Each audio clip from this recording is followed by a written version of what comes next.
예, 다시 왔습니다. 트라우마 수강생들 감상평입니다. 이정님 또 딱 준비했다가 탁 올려주셨어요. 네. 부지런하시죠? 근데 부지런하시면서도 할 말 다 하고 있어요. 감상평에서. 새 공포증을 갖게 된 주인공이 후에 이를 밝히고 극복하고자 하는 소설이다. 그렇죠? 근데 이 두 가지예요. 새 공포증, 조류 공포증, 트라우마죠, 트라우마. 그리고 근데 결국 트라우마 때문에 나온 게 우울증이고 그 우울증에서 자살 충동이거든요. 그러니까 얘기가 아까 얘기한 거지만 이 조류 닭 때문에 닭 때문에 조류 트라우마가 생겼어요. 조류 트라우마. 그리고 이것 때문에 우울증이 생겼어요. 우울증. 이 우울증 때문에 자살 충동을 느꼈어요. 자살 충동. 요게 연희의 이야기라면은 요 자살 충동부터는 또 어떻게 돼요? 여기서부터는 다른 얘기가 나와요. 요게 연희인데 연희에도 그렇죠. 그 다음에 누구라 그랬죠? 명훈이 그랬죠. 명훈이는 결국 죽었어요. 그리고 옥이 그랬죠. 그리고 정신과에 가는 거죠. 이렇게 되니까 처음에는 제목을 트라우마라고 그래가지고 이 닭 올라타다가 이제 트라우마가 생겨가지고 이 사람이 고생하는 건 모양이다 이렇게 생각하는데 읽다 보면은 전부 다 이쪽으로 넘기죠. 이쪽으로 자살 이야기로 자살. 결국에는 어떻게 돼요? 마지막에 아까 얘기했듯이 서술자가 나서서 다 얘기를 해버려요. 죽지 말자, 잘 살자. 죽지 않고 우리 잘 살자 라는 것을 독자가 작품을 다 읽고 나서 느껴야 되는데 그런 생각을 해야 되는데 작자가 다 미리 나서서 얘기해버리면은 이거를 흔히 얘기해서 편집자적 논평, 작가의 개입이에요. 서술자가 개입해가지고 독자들한테 대놓고 그냥 얘기해버리는 거죠. 주제의식을. 근데 이 작품의 주제의식이 또 그거냐? 그건 아니에요. 이 작품의 주제의식이 뭐냐? 모르죠. 느끼는 게 다 다를 거예요. 제가 느낀 거는 이 작품의 주제가 뭐다? 모르겠어요. 왜? 두 가지 이야기가 이렇게 겹쳐져 있어가지고. 그래서 지난번 영상에서 얘기했듯이 소설이 되려다가 말아버렸어요. 근데 내 생각에 이분은 쓰실 수 있는 분이야. 쓰실 수 있는 분인데 뭐 문장 그렇게 어색한 거 없거든요.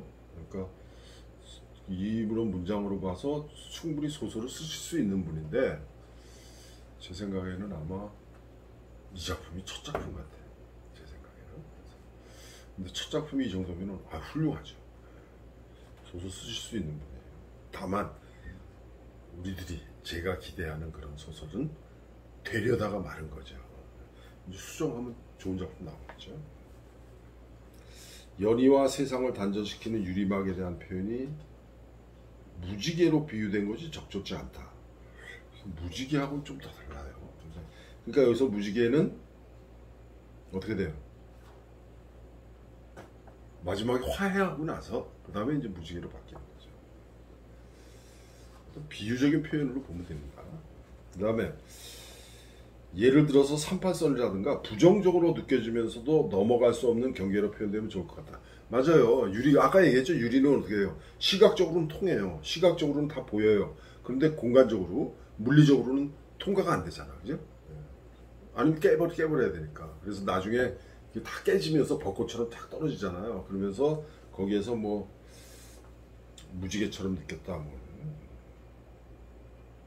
그런데 마지막 장면에서 뭐 무지개처럼 뭐 이게 아니라 유리막인 사라진 것이 뭐 무지개처럼 선명하게 나타나 연희와 세상을 가로막듯이 존재했다. 이건 아니죠. 그건 아니죠. 여기에서는 좀 이정희님이 정확하게 지적을 한 겁니다. 그 다음에 대화문과 서술문의 행을 구분하면 좋겠습니다. 이거 저 늘 지적하는 건데 저기 어느 부분에서 특히 그러냐면 어머니가 저죠 80쪽에 보면은 어머니가 이렇게 뭐라 그랬어요? 연희야 오늘 도시락이 맛있었나 보구나. 남김없이 다 먹었네. 연희는 머쓱하게 웃는다. 저 행가리를 해야 돼요. 서술문하고 대화문은 반드시 구분하세요. 지난번에 그랬죠? 초현실주의 심리를 나타낼 적에 그런 쪽에는 서술문 속에 대화가 막 삽입이 돼요. 그런데 그렇지 않은 경우라면은 반드시 구분해 놓으세요. 그리고 초현실주의라고 하더라도 가능하면 구분해 놓으세요. 구분하면서도 얼마든지 저 초현실주의 소설 쓸 수 있습니다.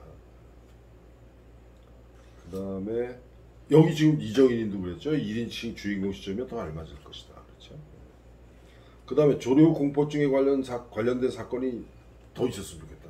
그래서 새를 보고 필요 이상으로 놀래서 망신당할 뻔한 이야기. 그 다음에 연희가 부끄러워서 세상을 하직하고 싶었겠다고 생각될 만큼 아 맞아 이 정도면은 진짜 자살할 생각을 했을 거야 라고 독자가 느끼게끔 그런 에피소드가 있었으면 좋겠다는 거죠. 그 다음에 오기가 하고 아주 친한 친구라는 이야기나 암시가 있었으면 좋겠어요. 여기서 오기만이 아니죠. 그렇게 세 명이서 1박 2일 여행을 가는데 그렇게 1박 2일 여행을 가서 자기를 다 드러낼 만큼 서로 다 마음 문을 열고 이야기를 하잖아요. 그럴 만큼 이들이 참 좋은 사이였고 그 다음에 그렇게 분위기가 이끌려가지고 그런 분위기에 이끌려가지고 마음을 열고 다 얘기할 수 있게 됐다. 그런 게 나왔어야 돼요. 뜬금없이 갑자기 1박 2일 가가지고 다 같이 이해하고 서로 도와주고 같이 병원에 가고 좀 자연스럽게 물 흐르듯이 그렇게 되려면은 결국 중간에 아 그렇게 될 수밖에 없겠구나라고 독자가 느끼게끔 그런 에피소드들이 나와야 됩니다. 여기 저 트라우마라는 제목이 적당하다고 그랬어요. 유리막이란 단어가 크게 느껴졌기에 이 단어를 이용해서 은유적인 제목을 지어도 괜찮겠다. 예, 그래 맞아요. 그러니까 트라우마라는 단어가 꼭 이게 적절하지 않다 이건 아닌데 이정인님 생각은 유리막이라는 단어가 나오니까 또 유리막을 비유적인 표현으로 썼으니까 이 유리막하고 관련된 어떤 단어를 써서 제목을 짓는 게 은유적인 제목을 짓는 게 좋겠다. 그건 맞습니다. 고립 단절된 느낌을 받는 것 같은데 가족들이나 친구들과의 사이가 안 좋아 보이지 않습니다. 굉장히 좋아 보여요. 그러니까 설명은 고립되고 단절된 느낌을 받는다고 전지적 작가가 얘기를 하는데 서술된 거 보면은 가족들하고도 그렇고 친구들하고도 아주 잘 지내. 안 맞죠. 나중에 다시 한번 얘기하겠습니다. 정신과까지 생각할 정도의 공포증이라면은 일상생활에서도 큰 불편을 겪는다는 설명이 있어요. 이것도 에피소드가 있어야죠. 그 다음에 연희가 화해하자며 손을 내밀자 유리막이 하늘로 날아갔다는 표현이 자신을 이해하지 못하는 세상과의 화해를 의미하는 것 같습니다. 심리적인 거죠. 실제로 뭐 지금 저 연희가 다시 가가지고 시골집에 가가지고 다 끌어안고 그러지 않게 그렇게 한 게 아니잖아요. 상상을 하는 거죠. 그러면서 닭한테 미안하다고 올라타서 미안하다고 30년 30살이라고 치고 24년 전이잖아. 24년 전에 닭이 24년 전 닭이 지금 살아있나? 아니잖아요. 그죠? 그러니까 이거는 요 장면은 연희의 상상이란 말이야. 상상 속에서 화해를 하고 그리고 그랬을 적에 이제 문이 다 유리문이 이렇게 부드럽게 열리는 것처럼 느끼는 거죠. 어쨌거나 여기서 지금 이정희님도 얘기하는 거죠. 자신의 공포증을 밝힘으로써 친구로 살리는 계기가 되기 때문에 친구 관계는 필요한 것 같은데 그렇다면 어떤 설정이 되어 있어야 연희가 느끼는 조류 공포, 친구들, 가족들하고의 단절, 거기서 오는 우울증, 그리고 자살 충동 그 무슨 뭐 더 에피소드가 있어야 돼요. 그래야만. 그래서 아까 얘기했듯이 두 가지인데 트라우마만 얘기하든가 트라우마 극복기만 얘기하든가 아니면은 이거를 더 중점적으로 얘기하려면은 이거를 저 에피소드들을 더 보완을 하든가. 내 생각에는 요거나 요거 둘 중에 하나만 얘기했으면 좋겠어요. 그러면 조류 트라우마는 아주 살짝 터치하고. 내가 어렸을 적에 이런 게 있어가지고 내가 자살 충동을 느꼈어. 우울증 걸렸고 자살 충동을 느꼈어. 나 혼자 고립되는 것도 좀 느끼고 다른 사람들은 그렇게 안 하는데 자기만 그렇게 느낀 거죠. 자기 혼자 그렇게 느껴서 자기가 그냥 우울증에 걸린 거야. 그리고 이 우울증이라는 말을 쓰려면은 병원에 가서 진단을 받았어야 돼요. 자기 혼자 그냥 대학생 돼가지고 책을 보고서는 우울증, 뭐 트라우마 그렇게 생각하면 안 되죠. 자기 병 자기가 진단해가지고는 함부로 하면 안 되죠. 그러면 독자들이 실감을 못 느끼죠. 납득을 못 해요. 다 유기영님. 여기 좋은 얘기 많이 하셨어요. 여러 가지 상황이 사실적이고 세밀하게 묘사되었다. 근데 이제 아쉬운 부분은 6살 아이가 이닥 저닥 잡아서 타고 노는 것이 너무 억지스러운 설정 같다. 이거 좀 몇 분이 지금 그런 지적을 하셨는데 저는 전혀 어색하지 않았어요. 왜냐면 내가 그렇게 했기 때문에. 촌에서 이렇게 닭 마당에 풀어놓고 키우잖아요. 모이 주려고 이렇게 닭 구우 하고서 뭐예요. 그렇게 닭하고 연희하고 6살짜리 연희하고 이물이 없었던 거야. 이물이 없었던 거야. 근데 다 올라타서 날개 쭉쭉 잡고 뒤에 올라타고. 물론 연희도 올라타서 체중을 다 싣질 않았죠. 비록 6살짜리지만 자기 두 다리로 힘을 주고 발을 땅에 딛고 마치 탄 것처럼 그렇게 한 거겠죠. 저도 그렇게 탔어요. 이렇게 이제 해결책을 제시했어요. 유기영님이. 평상 위에서 강냉이를 먹다가 잠이 들었는데 떨어진 강냉이를 닭이 쪼아 먹다가 갑자기 어디를 쪼았다. 입을 쪼았다거나 얼굴 팔을 쪼았다거나 자고 있던 연희의 얼굴을 쪼았다는 그런 식으로 하는 게 어떻겠느냐. 올라타는 게 좀 어색하다는 느낌이죠. 유기영님도 아까 저 발제자도 그런 얘기를 하셨는데 저는 전혀 어색하지가 않았어요. 6살짜리가 닭을 올라탄다. 닭 올라타고 많이 놀았는데 오리는 더 쉽죠. 오리도 올라탔습니다. 아무튼 그거 나도 참 어릴 때 개구장이었던 모양이에요. 다 기억이 납니다. 전무대 출신의 명은이 열등감으로 죽는 것을 그 죽음을 너무 쉽게 소설 재료로 사용하지 않았는가. 맞아요. 이게 이제 아까 다시 다음 영상에서 얘기하겠지만 서술자가 다 얘기를 하니까 그래요. 독자가 느끼기에 이 여자 죽겠구나. 명은이 죽겠구나. 이런 느낌이 있어야 되는데 전혀 없어요. 그래서 명은의 학력을 멸시하거나 충격을 주는 등 죽음을 유발하는 어떤 동기가 있어야 되는데 그게 없잖아요. 아니면은 명은이가 연희한테 고백을 하거나 사실은 이랬어. 진짜 죽고 싶었어. 그런 일 가지고 죽니? 저런 거 가지고 왜 죽어? 사실은 나도 이랬어. 이렇게 돼야죠. 이렇게 해서 도와줘야죠. 그런데 그런 것이 없다면은 명은이가 누구지? 연희한테 전화로 그냥 전화를 안부만 할 게 아니라 고백을 해야 돼요. 이렇게 고백을 하고 좀 말리려고 그러는데 그 시간을 놓쳐가지고 명은이가 자살했다. 이렇게 돼야 되겠죠. 어쩌거나 명은이가 죽을 수밖에 없겠구나 라는 말인 것이 명은이의 고백을 통해서나 아니면 명은이하고 연희하고의 대화를 통해서나 아니면 명은이가 어떤 일을 당하는 것, 누구한테 수모를 당하는 것, 그런 게 에피소드로 나와야 돼요. 제목 트라우마는 소설의 사건과 너무 직설적인 느낌이에요.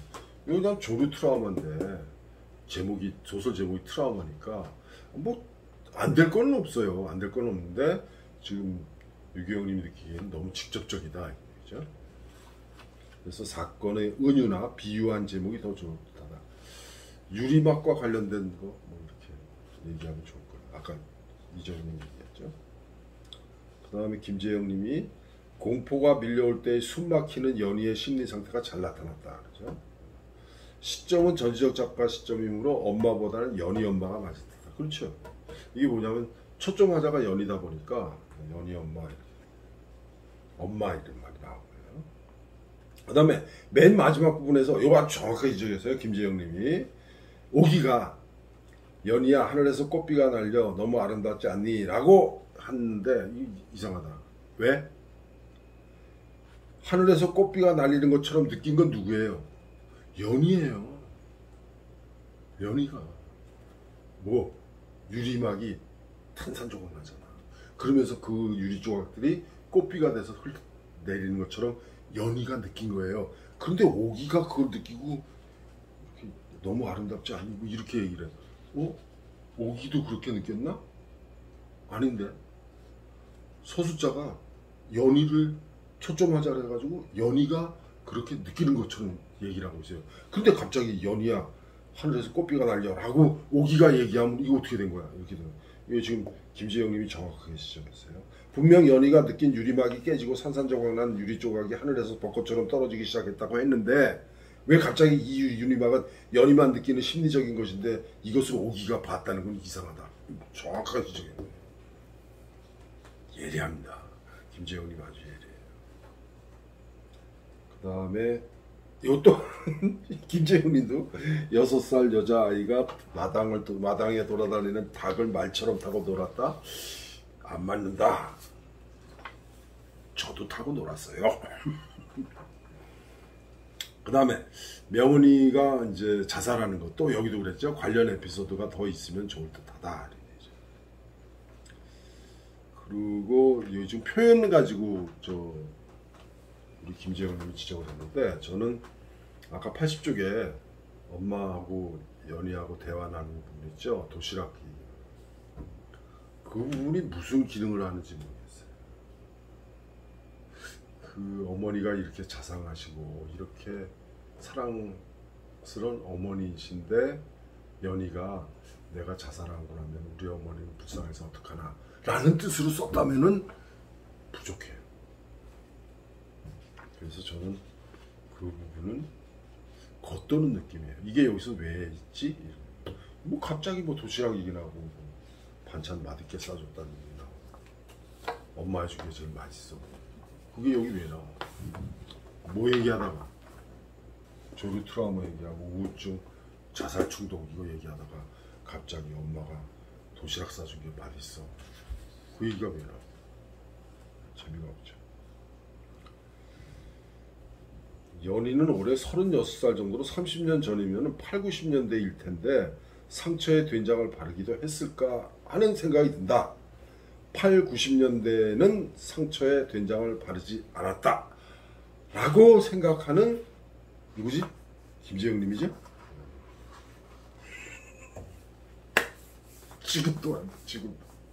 지금도 촌에 가면은 상처에 된장 바릅니다. 이런 걸 민간요법이라고 하죠. 민간요법이라고 해요. 민간요법.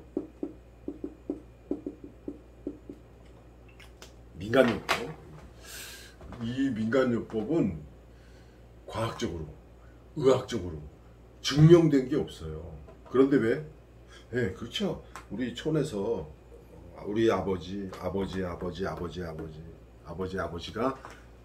옛날부터 그런 방식으로 치료를 한 거예요. 연달가스 중독 있어서 연달가스 중독은 제일 뭐예요? 네, 동치미국물 먹였어요.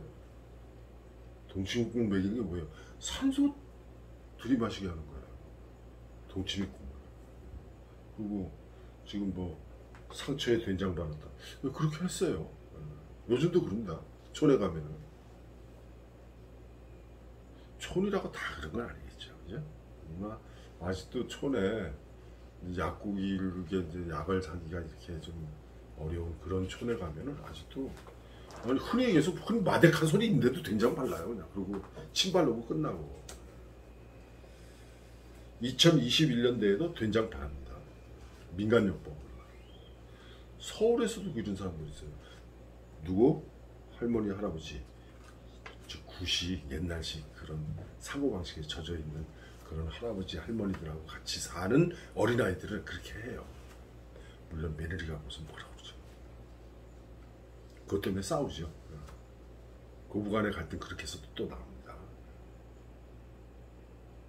그러니까 젊은 젊은 어머니, 며느리 입장에서는 자기 자식이 다쳤는데 할머니가 거기다 된장 발라주고 됐다고 그러는데 무슨 약을 바르냐고 그러는데 병원은 무슨 병을 가지 됐다고 안 맞죠.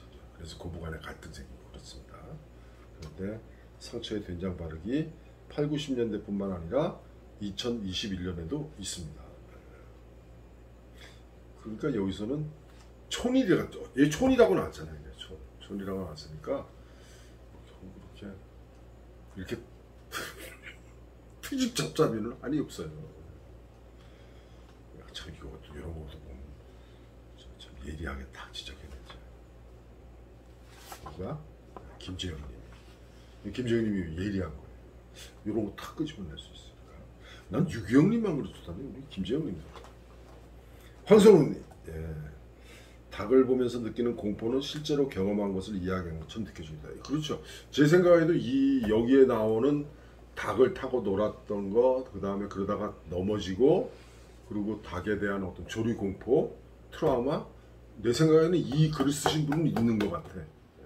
그런 트라우마가. 본인이 그런 거랑 닭을 타고 놀았거나 아니면 닭을 타고 노는 걸 봤거나, 내 생각에 닭을 타고 노는 경험이 있어요. 저는 그 경험이 있기 때문에 아주 재밌었어요. 그 부분은. 닭 위에 올라앉아서 닭목을 잡고 엉덩이를 위아래로 흔들며 이랴이랴 하는 6살의 연희를 혹 그려봤다. 그렇게 상상을 해요. 물론 닭 위에 앉아서 닭 날개를 붙잡고 조정하는 것은 쉽지 않죠. 쉽지 않죠. 그러니까 6살짜리라고 하더라도 닭을 타고 놀려면 다리 힘이 있어야 돼요. 만약에 6살짜리라도 닭을 그냥 깔고 앉아서 다리를 들면은 자기 온몸의 체중을 다 실으면 다 깔리죠. 아마 어쩌다가 몸 체중이 다 실렸던 모양이야. 그러니까 그냥 닭이 그냥 기를 쓰고 바닥 끓이면서 확 쪼아버렸겠죠. 그랬을 거예요. 자라면서 연희에게 왜 닭을 무서워하냐고 묻는 사람이 있었어요. 이걸 좀 이렇게 대화체로 좀 하는 게 좋았을 거예요. 여기 뭐라 그러죠? 닭이 무섭다? 닭은 안 먹어? 삼계탕 안 먹어? 치킨 안 먹어? 내내 치킨, BBQ 안 먹어? 이렇게 농담으로라도 그런 게 나왔어요. 그러면은 자기 자신을 몰라주는 거, 그래 단절감 느끼고 그런 대목하고 연결지어서 이런 에피소드가 몇 번 나와야 돼요. 초등학교 때, 그다음에 학교 다니면서, 그다음에 직장 생활하면서. 문단이 너무 길다. 황선홍님도. 제목이 소설의 내용에 비해서 밋밋하다. 트라우마라는 제목이 밋밋하다. 왜? 아까 저기 누구죠? 유기영님이 얘기했죠? 너무 직접적이다. 그러니까 이게 상상할 뭐가 없어요. 읽어보니까 트라우마야. 첫 대목부터 트라우마야. 그러니까 상상할 게 없으니까 밋밋하다고 느끼는 거예요. 제목에 살짝 변화를 주면 좋겠다. 그렇죠? 박은주님. 박은주님 오늘 올렸어요. 이거를 촬영하는 오늘 화요일 월요일까지 올리라고 그런다. 그래도 올린 게 어디예요? 안 올린 사람도 있는데. 네? 시점은 전지적 작가 시점으로 쓰여있는데 주인공의 심리묘사 위주이므로 1인칭 주인공 시점으로 해도 좋겠다. 1인칭 주인공 시점으로 해도 좋겠다가 아니라 1인칭 주인공 시점이 제일 잘 어울리는 소설이에요. 이거는. 전체적으로 문단이 너무 길었고 대화문과 소설문이 섞여 있어서 읽기에 불편했다 그랬죠. 박은진님도 불편했죠. 저도 불편했습니다. 트라우마를 갖게 된 계기 설명이 좀 장황하게 느껴지기도 했다. 77쪽에 그렇게 되죠. 그러니까 이런 거를 서술자가 설명할 게 아니라 독자가 느끼면 읽고 나서 이 조류 트라우마를 가질 수밖에 없겠구나. 독자가 그렇게 느껴야 되는데 그게 없어요. 제목이 트라우마인데 너무 직접적인 단어라는 생각이 들었다. 트라우마를 극복한다는 의미의 다른 표현으로 바꾸면 어떨까? 그 다음에 연희가 어린 적에 트라우마로 인한 우울증을 앓았는데 성이 된 후에는 우울증에 대한 언급이 없고 트라우마에 대한 언급만 보인다. 연희가 현재 우울증을 앓고 있으면서도 페르소나를 쓰고 있는 것인지 아니면 우울증을 어떤 방법으로든 극복했는지 궁금하다. 뭐 페르소나까지. 뭐 에고, 슈퍼에고, 이드 뭐 이렇게 해서 설명을 하는데 뭐 심리학에서 그런 얘기 많이 해요. 그런데 여기서 지금 그 페르소나를 쓰고 있는 것인지 아니면 우울증을 어떤 방법으로 극복했는지 궁금하다 그랬는데 맞아요. 우울증을 어떻게 극복하게 됐지? 없어요. 없어요. 그리고 그냥 뭐 멋지게 그냥 뭐 요 자살 충동에 여기서 명훈이는 죽었지만 오기하고 1박 2일 여행 가가지고 오기가 어떻다 30층에서 뛰어내릴 충동을 느꼈다 이런 오기하고 어떤 동지감을 느끼죠. 왜? 연희도 그런 방충망 뜯고선 뛰어내릴 그런 생각을 했으니까. 그러다가 갑자기 뭐 어머니 생각하고 주위 사람들 생각하고 그러면서 실행을 못하고 그리고 이제 오기가 그렇다는 걸 놓고 동질감을 느껴가지고 얘기하고 저는 옆에서 친구들이 야 같이 가봐, 같이 병원에 가봐, 정신과 가봐 그래. 둘이 같이 정신과 병원 가죠. 그러면서 이제 저 해소가 되는 건데 좀 막연해요. 트라우마를 해소하는 여기 저 처음부터 얘기하자면 바로 이거죠. 닭 올라타면서 이제 결국 트라우마가 생기고 나중에 이제 조류 트라우마, 우울증이라는 걸 알았어요. 그리고 이제 결국 자살 충동까지 느꼈어요. 요 자살 충동 느꼈을 때가 이때 학생 시대예요. 그러고 나서 나중에 뭐에 저 대학에 가서 책들을 보고 공부하면서 트라우마라는 단어 알고 그다음에 뭐 우울증이라는 단어 알고 무슨 자기 자신이 우울증이라고 딱 진단을 내려요. 자기 자신이 우울증이라고 진단을 내렸으면은 그 우울증을 어떻게 치료해야 될까, 극복해야 될까 이것도 생각을 했을 거 아니에요, 그죠? 그렇게 되면서 자기가 겪은 어떤 에피소드들, 여러 가지 그 상황들 이게 없으니까 재미가 없죠. 지난번에 얘기했듯이 이게 다 저는 보면서 했어요. 여기 좀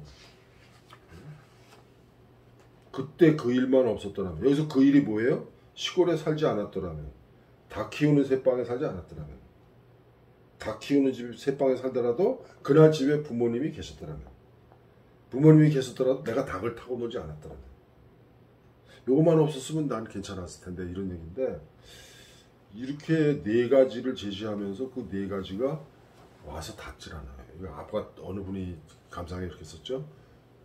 첫 문장 겉돈다. 붕 떠 있는 느낌이에요. 여기부터 지금 단락 나누기에 써놨어요. 여기 79쪽에도 단락 나누기 나오죠.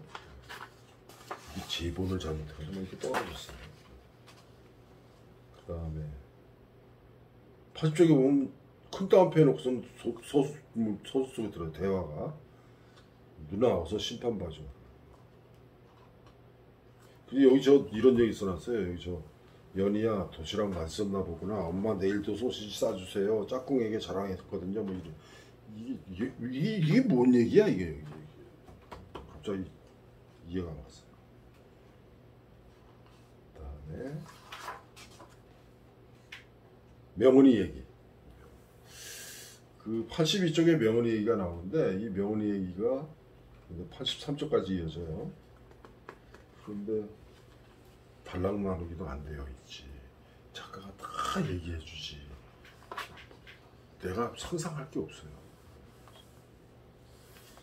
그 다음에 84쪽까지 여기 83쪽, 84쪽 이게 단락 나누기를 안 해가지고 아까 얘기했죠? 그 작가가 하고 싶은 말을 84쪽 마지막 줄부터 85쪽 그 둘, 넷, 여섯째 줄까지 서술자가 다 주제를 얘기해 버려요. 재미없습니다. 뭔 얘기인가? 트라우마하고 자살하고 두 가지 얘기를 다 하려고 하다 보니까 결국 마지막 결론은 열심히 살자 이 얘기인가? 그럼 열심히 살자 그러면서 주제가 열심히 살자라는 거는 제목이 트라우마 안 맞죠? 이 주제를 이렇게 얘기해버리면 안 돼요. 안 좋습니다. 아까 처음에 얘기했어요. 이 작품은 소설이 되려다가 말았다. 근데 문장 보면은 저기 글은 좀 쓰신 분이야. 글은 쓰실 수 있는 분이에요. 그래서 이 정도라도 썼다는 게 어디예요? 대단하죠. 그죠? 제 생각에는 충분히 고칠 수 있는 분이다 이런 생각이에요. 그래서 이 정도 쓰시는 분이면은 4주 후에 수정작. 이분은 4주 안 걸릴 것 같아. 한 3주 정도. 3주가 뭐야? 한 2주면은 다 고칠 수 있을 것 같아. 제 느낌이에요.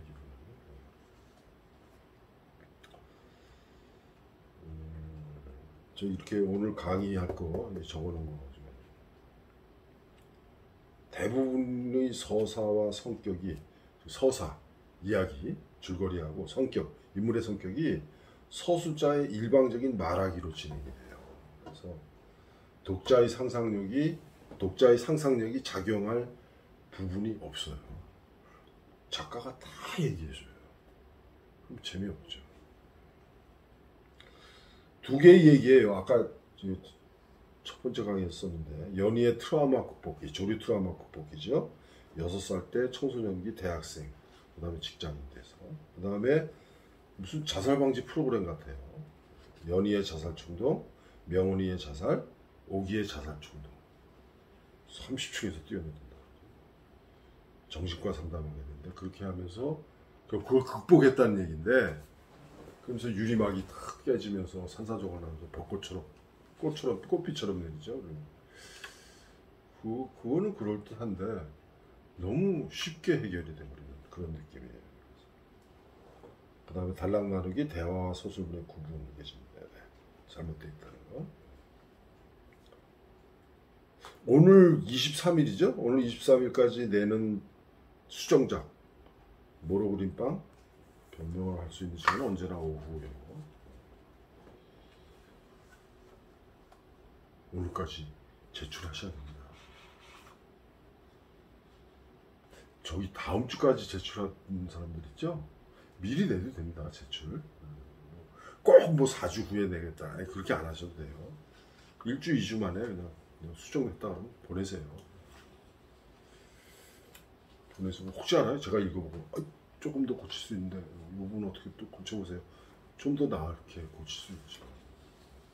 그래서 다시 얘기하지만 절대 포기하지 마세요. 수정하는 것도 그렇고 작품 내는 것도 또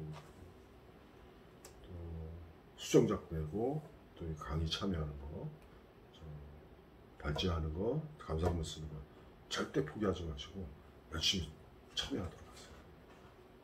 지금 10명 남았어요. 10명. 10명은 끝까지 가야 됩니다. 10명. 한 사람도 포기하지 말고 한 사람도 낙오하지 말고 끝까지 심화반까지 같이 다 공부해서 나중에 얘기했죠? 새로운 작품 쓰는 거 준비하라고 그랬죠? 수정하면서 또 다른 작품 내야 돼요. 심화반에서는 여러분들이 수정작하고 새로운 작품 낸 거하고 그걸 같이 할 거예요. 그래서 우리 24주인데 지금 오늘 몇 주 지났죠? 12주 지났나? 12주 남았잖아요. 여러분들 수정작, 그 다음에 새로 낸 작품, 그 토론 끝날 때까지 할 거예요. 포기하지 마시고 끝까지 참여하고 작품 내고 감상 내고 아시죠? 절대 포기하지 마세요. 오늘 작품도 제가 그렇게 얘기했어요. 좀 언짢게 얘기했는데 소설이 되려다 말았다. 예, 소설이 되려다 말았어요. 그랬으니까 어떻게 해요? 소설 만들어야죠. 근데 오늘 이 작품 쓰신 분은, 트라우마를 쓰신 분은 충분히 소설로 만들 수 있는 분이에요. 저는 그렇게 느낌이 받았습니다. 세 번째 영상에서 오늘 강의의 제일 중요한 거, 말하기 보여주기. 서술의 방식 두 가지입니다. 서술의 방식 두 가지. 말하기와 보여주기. 말하기와 보여주기 세 번째 영상 보실 적에 세 번째 영상 딱 클릭하고 적어보세요. 카페 강의 자료 한번 보세요. 거기에 물론 여기서 보여드리겠지만 그걸 보는 게 더 낫죠. 그거 보면서 강의 들으면은, 영상 강의 들으면은 더 효과적일 겁니다. 세 번째 영상에서 만나겠습니다.